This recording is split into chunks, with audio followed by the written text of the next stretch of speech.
Hello, boys and girls. Welcome to a wonderful Wednesday. Oh, listen. Wonderful and Wednesday. They both begin the same. That's right. They both begin with that same sound. All right, today we're going to begin with something called blast off. And we're going to practice spelling all of our sight words playing blast off. So blast off is where we do the word, we spell it, and then we jump to blast off. So it will look something like this. T-H-E, the. And then we jump when we say the word, okay? So we're gonna do them. Mrs. Miller's gonna kind of sit and just jump here, but you guys can stand up and let's get moving. All right, the first word we're gonna spell is I. So that's pretty easy. We just go I. Good. Now let's do the. T-H-E, the. Great job. All right, how about we do the word like? We got 4 letters this time. Ready? L-I-K-E,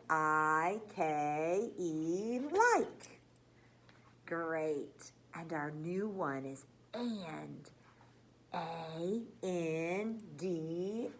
and. Very good job. That's called blast off. So you can try those again. How about you try this time? Do I.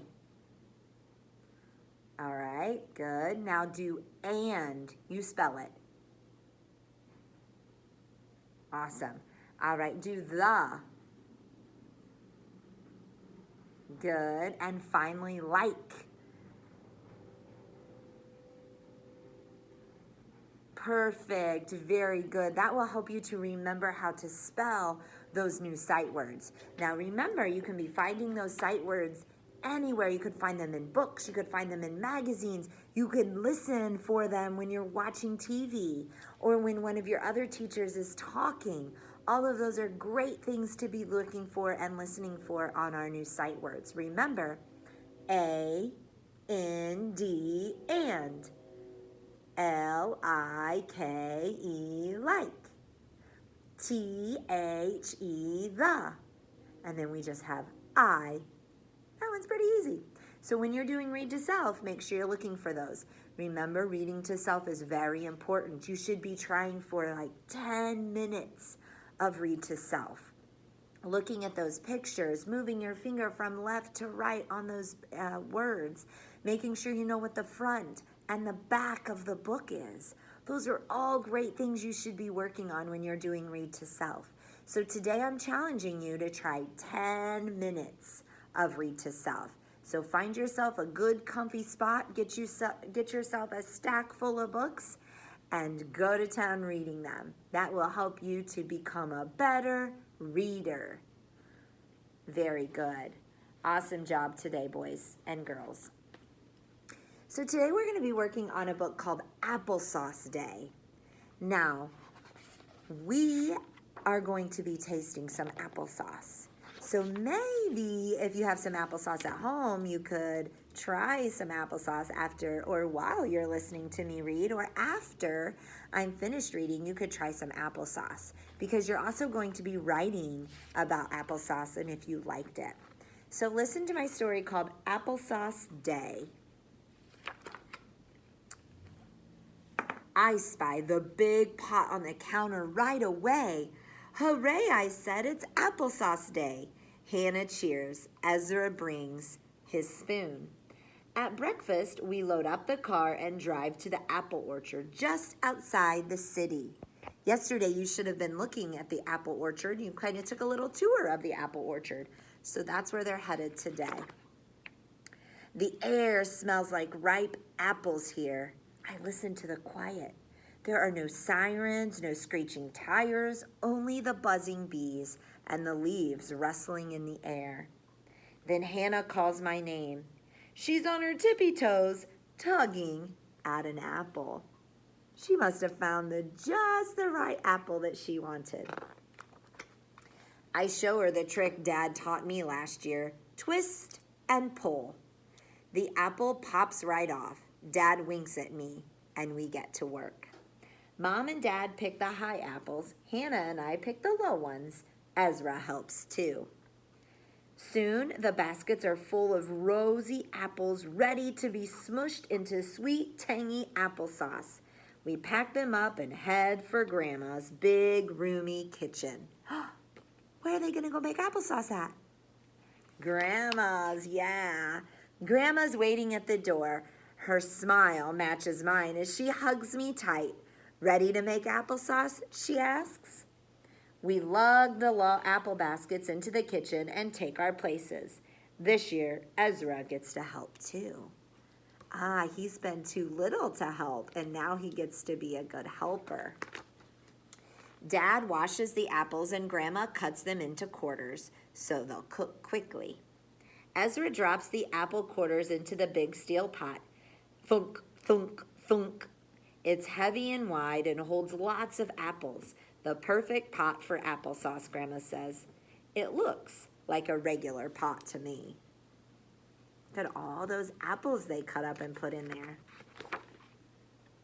As we work, Mom tells us how she helped Grandma carry bushels of apples home from the market in their quiet Ohio town, and how they cooked them in this heavy pot when she was a little girl.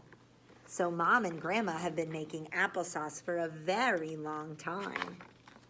Grandma tells us how she helped her mother pick apples from the old apple tree behind their house on the windy Iowa prairie, and how they too cooked them in this pot when she was a little girl. So now Grandma's used this pot, Mom's used this pot, and now the little girl's using this pot. This pot's pretty old, isn't it? It's been around for a long time. I look at the pot again. I wonder how many apples it has cooked and what kind of stories it can tell, if pots could talk. Soon the warm scent of cooking apples fills the air. Their skins fade to pink as the apples melt into mush. Every now and then an air bubble rises to the surface. Blurp, blurp, blurp. Mom scoops the hot apple mush into the food mill. Hannah and I take turns cranking the handle and pressing the apples into the funnel at the top. Crank, squish, crankety, squish. Applesauce squishes through the strainer and flows like a river into the pan waiting below. Peels and seeds drop out the end into a bowl. I dip my finger into the applesauce for a taste. It's so sweet it doesn't really need any sugar, but we add a little anyway. Then we scoop the applesauce into containers. I wonder what they're going to do with the applesauce. By now, our stomachs are rumbling. Grandma sets out a plate of sandwiches and a big bowl of warm applesauce. She sprinkles cinnamon on top. So they get to eat some of their applesauce right then. Look, doesn't that look yummy? We all take heaping helpings and then seconds. Ezra licks the bowl. Then we go back to work, cutting and cooking, and cranking, crank, squish, crankety, squish, until the baskets are empty and the containers are full. They put them in the containers so that they can have them for later. We fill Grandma's big freezer and pack the rest into our car. Finally, we say our goodbyes and head for home, tired and sticky, but full of stories and smiles and applesauce. So Grandma gets lots of applesauce and they get lots of applesauce. The car grows quiet. I run my finger over the scratches in the old metal pot. Someday, I think, when I grow up, I will cook apples in this very special pot on Applesauce Day. So she's going to keep that pot and use it again. So boys and girls, you could maybe make your own applesauce at home. Wouldn't that be fun? Now remember, you'd have to have a mom and dad's help to make some applesauce. So you could find a recipe for applesauce and make some homemade applesauce. Or you could go in the fridge and see if there's any applesauce and get you some applesauce out. And as you're tasting that applesauce, think, I like applesauce, or I don't like applesauce. And maybe someone at home could help you, or you could tap out applesauce. It's a big, long, challenging word. Sauce. But I know you can do it. And then maybe you could draw a little picture of you eating your applesauce. You could take a picture and send that to your teacher. Let them know, yes, I liked applesauce, or no, I didn't like applesauce. I know that they would love to hear that. I hope you enjoyed Applesauce Day, and I hope you get to eat some applesauce today. Mrs. Miller likes the cinnamon applesauce the best. That's my favorite. I hope you enjoy your applesauce as well. Have a wonderful day, and I'll see you all very soon. Bye-bye for now.